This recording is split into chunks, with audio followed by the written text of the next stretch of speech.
This video takes a fun look at English intonation without ignoring the serious aspects. There's a blog post of mine, the link's in the description below, that shows how intonation can change the meaning of sentences and words, and I thought this would be a great topic for a complimentary video so you can actually hear the difference rather than just read the difference. So, what is intonation? As in music, intonation is the melody, the way in which the tone varies in pitch and the way syllables or words are stressed or emphasized. As a quick example, think about one word, the word hello, and the various different ways in which you can say this one single word. So think maybe how you would say this word when greeting your boss, or greeting your best friend, or answering the phone, or maybe talking to some attractive male or female you haven't met yet, or talking to a small baby.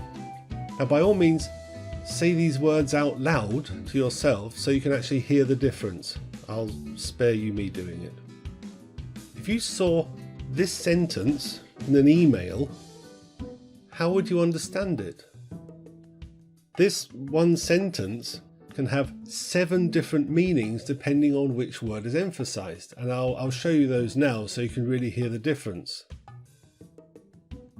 I didn't say you stole my money. Someone else said it. I didn't say you stole my money. Now this sort of emphasizes the negative. I didn't say you stole my money. Well, you did, I just didn't say it. I didn't say you stole my money, someone else stole it.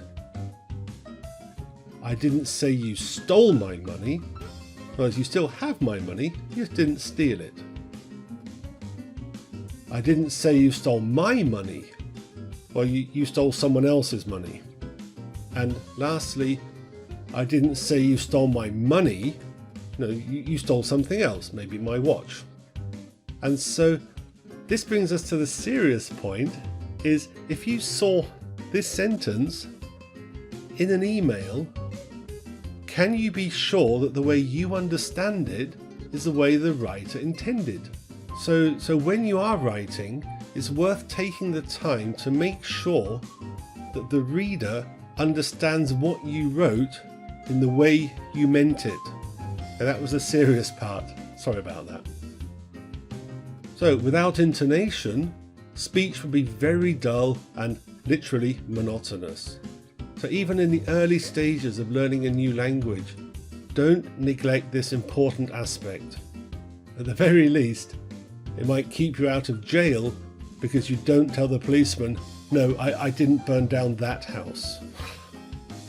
Have you had any problems with intonation or emphasis? Please let us know in the comments below, we'd love to hear about it. As mentioned at the start, there's a link in the description below to a blog post which has more examples based on this topic of stress and emphasis. So please head on over, have a look there, and while you're there, check out a few other articles. I'm sure you'll find them interesting. And also, please remember to subscribe to this channel to keep up to date with what's happening. So that's it for this video. See you next time. Bye for now.